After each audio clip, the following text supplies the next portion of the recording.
Aloha, it's CreativeNametoStandOut again with another battle report, and this time I'm bringing you a 1250 point campaign game between my Dark Elves and an opponent's Warriors of Chaos army. So I have not touched on the campaign rules in a while, so I am going to touch on them a little bit here, just mainly because it's been a bit and I know that we've gotten a lot of new viewers, and I'm very thankful for all you new viewers. Thank you very much for subscribing to this channel, and thanks for everyone else who's been sticking with this channel for a while. But you know, moving past that, I haven't touched on these campaign rules in a long time. Usually I just say I'll link the first video of the campaign below and you can check it out there, which again I will do in this one as usual, but I will briefly touch on some of the more important aspects as it concerns to my games. So here we have the campaign map. I am the purple.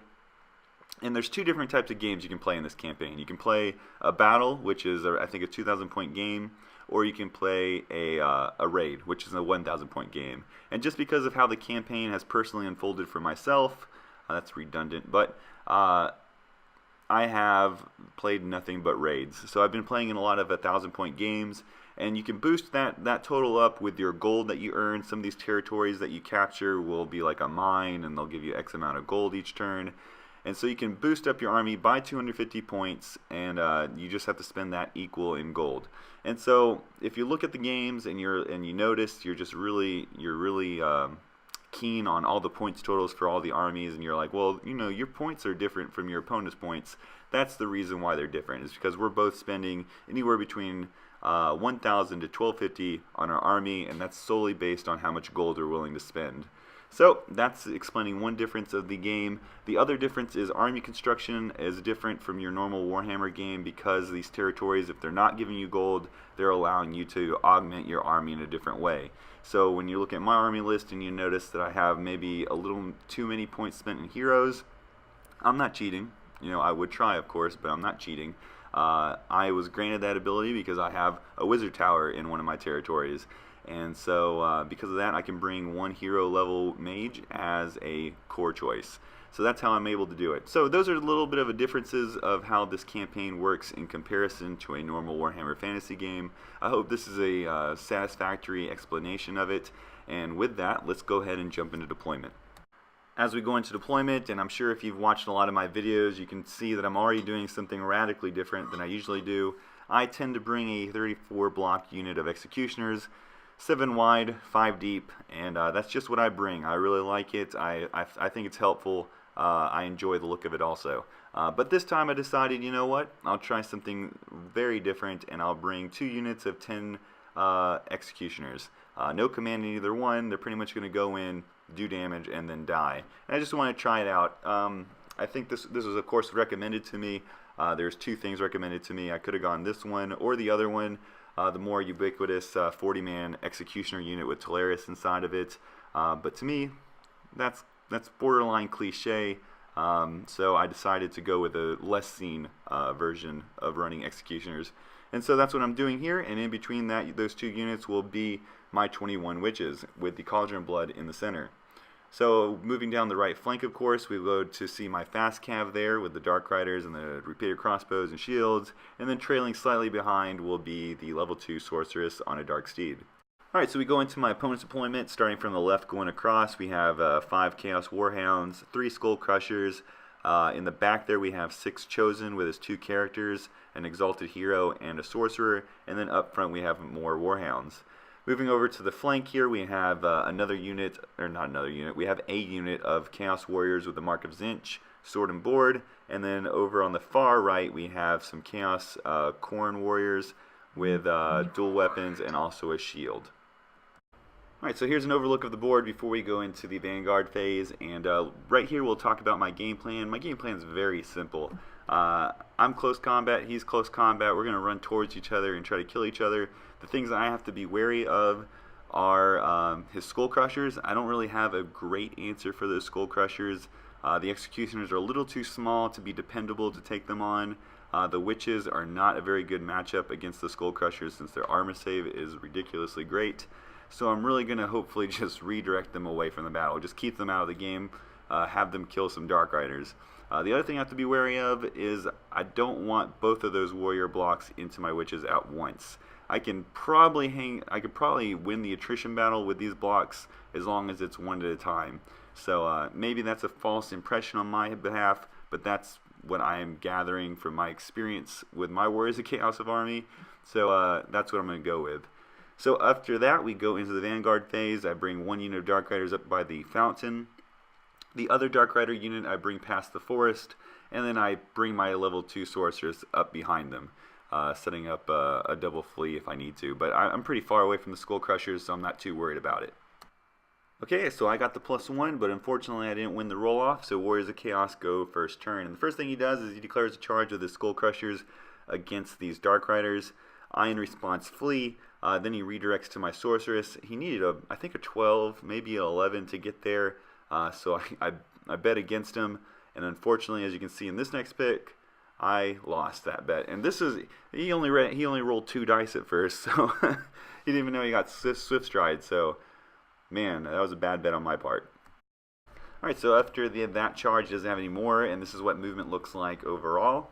He doesn't move these guys at all. I'm not sure why, but here is another pic of the board so you can see everything in relation. So we jump into the magic phase, and since I'm going to lose my Sorceress, I'm going to go ahead and chuck that Dispel Scroll at the first spell he tries, which is Infernal Gateway, and that helps me stop everything else. So after that, he doesn't have a shooting phase, so we go straight into combat, and of course this is not going to go well for me. All 3 of them attacking her. They overrun. Thankfully, they run very short so that they don't overrun into my Dark Riders. That could have been worst, losing both of my units in the first turn from a bad move on my part, and he takes 2 wounds from dangerous terrain checks. Alright, so thankfully I rally these Dark Riders. I'm going to go ahead and take them around the Skull Crushers and shoot at these dogs up here in the upper left. As far as the bulk of the army is concerned, I'm going to push the Cauldron up max. I'm going to lag the Executioners behind slightly to countercharge anything that might make it. It is going to be long charges for all those Chaos Warriors. We go into the magic phase, and unfortunately, since I lost my wizard from a stupid mistake on my part here, it's just going to be, can I cast Fury of Cain, which in this turn I can't. We go into the shooting phase. I am able to kill 2 of these dogs, and of course they're going to break. Alright, so we go over here, and I'm going to shoot these dogs, but in reality, I should have just charged these dogs. It's a simple, more direct approach of getting rid of them, and it's pretty much guaranteed. But instead, for whatever reason, I want to do it the hard way, and so I'm standing still. I'm going to shoot them. I get 1 negative modifier, and of course I'm rewarded by not killing any of the dogs. So that's what I get. I should just take the more direct approach. I don't know why I have to make things so complicated. So here's another pic of the dogs showing what kind of moron I am, and then across the table the other dogs rally because they realize that the general on the other side's incompetent, so they might as well stick around. Over here we don't have any charges, so the Skull Crushers kind of start making their way back to the battle, and then we move over to the main line, and we can see that his dogs move into position to really give my witches some trouble. So this is a pretty good move on my opponent's part. I like it a lot. Since I did keep those dogs alive, he can use them to expose my flank of the witches to his Khorne warriors. Right now my witches are facing outward in such a way that all the units are facing their front arc. So with this little maneuver here, my flank's going to get exposed. So we jump into the magic phase, and last time I was able to avoid the Infernal Gateway because I had the Dispel Scroll. This time he gets it off with Irresistible Force. He gets some dice back, casts a token spell, but I stop it. He targets the witches. Thankfully, the Altar of Cain provides some protection against magic, and it really comes through. It works overtime, and I come out of this rather unscathed. So we have an overview of the board here as we go into Dark Elf turn 2. And so what I'm going to do here is I'm going to charge these witches, and the idea is that I'll kill the dogs really easily, hopefully overrun into the Chosen or the Warriors. But unfortunately, I also charge the Executioners into the Chosen, trying to kill off some characters, hopefully. And I failed that charge, so now my Executioners are in the way. And when I do kill these dogs and overrun the witches, I'm just going to bump into the back of them, and I'm still going to have my flank exposed, and I'm not going to be engaged with either of those warriors. So that's a bad move on my part, so here I am shooting myself in the foot. Also, out of desperation, I try to push these Executioners forward. I'm not really blocking him at all. I'm just kind of hoping that he'll charge the Executioners rather than the witches in the flank, but you know, that's dumb. Finally, in the movement phase, I have these Skull Crushers moving around the backside, so I need to use these Dark Riders to redirect them. And then over on the far left corner, I move up my other unit of Dark Riders to hopefully kill off these dogs finally. Expecting the warriors to slam into the flank in front of my witches, I'm going to try to let them go out with a bang. I'm going to cast Fury of Cain on them. Hopefully I can kill enough of the warriors to help out my executioners. I shoot at some skull crushers here. I don't kill any. Then we go into combat phase, and of course I'm going to kill these dogs real easily, and like I said earlier, run into the back of these executioners. Here's a look at the board at the top of Chaos turn 3. He's going to go ahead and declare his charges. First he's going to declare a charge that is chosen into my executioner block. Kind of hoping for this, so I'm not too worried about it. He makes that very easily. Then we go over to the warriors. They're about the same distance from the witches, and they make it into there pretty easily. And then over here he makes this charge with the Khorne warriors. I think he needed an 8, and unfortunately for him, but lucky for me, he fails that, and that's going to buy me some time. The final charge he has is the Skull Crushers. He's going to pulp these Dark Riders, and we also have him failing to rally his dogs. I think I forgot to mention I killed one dog and they broke. We go in the magic phase. Unfortunately, all he has is magic missiles and direct damage and no viable targets, so we skip it, no shooting. And surprisingly enough, he doesn't actually kill all my Dark Riders. He kills 3 of the 5, and the other 2, of course, break, and he fails to catch. We go into the meat of the combats. My opponent decides to use the Chosen first. He, of course, is going to kill all the executioners to the last. But in return, the true definition of a Pyrrhic victory, at least in Warhammer, is shown in this picture. I kill off the exalted hero with a killing blow, and I kill off the sorcerer just by doing enough wounds to him. I believe I kill one more chosen, but then again, I lose all my executioners, he overruns, and hits my witches. But I had to say, that is a great trade, and it was awesome. I love killing blowing characters. It's the best part of the game. For the overrun, we go ahead and resolve the witch combat. He has a 3-up armor save and a 5-up ward, so I do have a ton of attacks, but only 7 get through for some wounds here. He does 6 wounds back to me and 1 to the Death Hag up top, and so it's a wash there. He has the charge and a banner. I have the rank in the banner. It's a tie. I keep my frenzy. That's all I'm worried about, and we move on to the next turn. Alright, so here's what the board looks like going into Dark Elf turn 3. The first thing I'm going to do is I'm going to declare a charge with my Dark Riders into those fleeing dogs and finally push them off the board. Over on the other side, I'm going to make probably mistake number 4 here for keeping track. I charged the executioners into the Khorne warriors. If I could redo it, I would probably have just pushed them in front of the Khorne warriors, but here I am charging into them. And then finally, we go over here and we see that my Dark Riders rally, so that's going to be great. I get to use them again. Alright, so we go into the magic phase, and with me only being able to roll 6 dice, this is going to put me at a disadvantage actually, so I'm not going to get Fury of Cain off this time. We go into combat, and of course I get to strike first. I'm going to kill off all the chosen before they strike, and then 2 more of the regular warriors. I'm going to roll really well on my ward save and only lose the Witch Hag. In combat, after we resolve it, I'm going to run him down. But on the other side, we have his Khorne warriors just completely kicking my executioner's butts. I only kill about 3 of them, and this is what I'm talking about. I probably should not have charged him, and by probably, I mean definitely, and just had him charge me in his turn, which is going to waste a turn, and there was no advantage for me to charge him. I should have just took the charge. We get a look at the board at the top of Warrior Chaos turn 4, and there's not much he's going to be able to do this turn. He's going to try to charge his warriors into my witches. It's going to be too far. He's going to fall short. He's also going to try to charge his Skull Crushers into my Dark Riders. I'm just going to flee off the board anyways. He has no place to redirect, and so he's just going to face the wrong way still. And then that's pretty much it. No shooting, no magic. We go into Dark Elf turn 4. Dark Elf's turn 4 is just as exciting as the Warriors of Chaos. I just bring the Dark Riders forward to try to intercept those Skull Crushers. I turn the witches to face, and I go into the magic phase and cast Fury of Cain irresistibly in anticipation of the charge. Whereas the Chaos turn 5 has the Skull Crushers turning around and walking towards the witches, and he finally makes the charge with his Chaos Warriors. In the combat phase, he really comes out on top here. We do a good number of wounds to each other, but he is tougher, and he's just as offensive as I am, and I'm just not able to get through the armor as successfully as he getting through my little ward. So he wins here. I lose Frenzy, which is very big.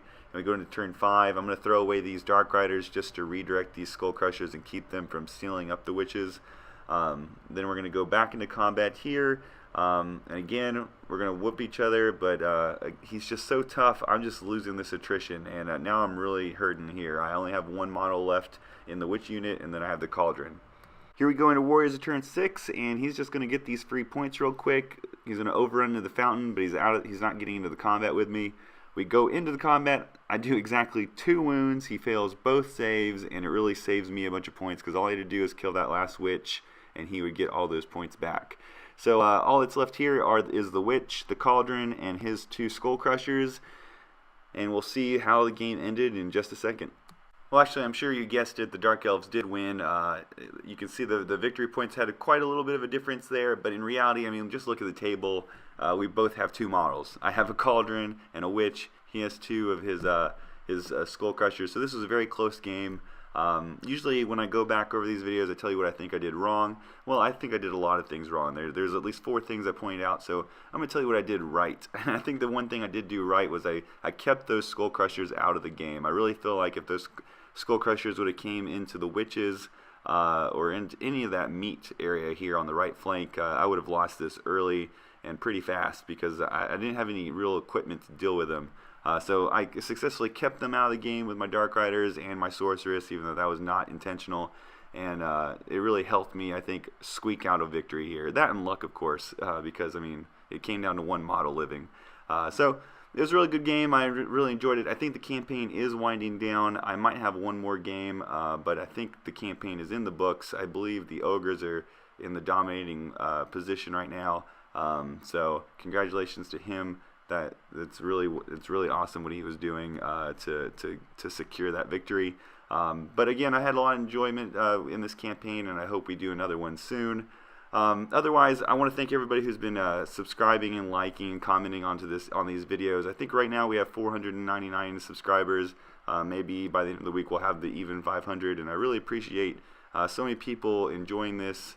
And this has really become more of part of the hobby for me than even playing the games and painting and such. So I really appreciate everybody, and thanks to everybody for watching.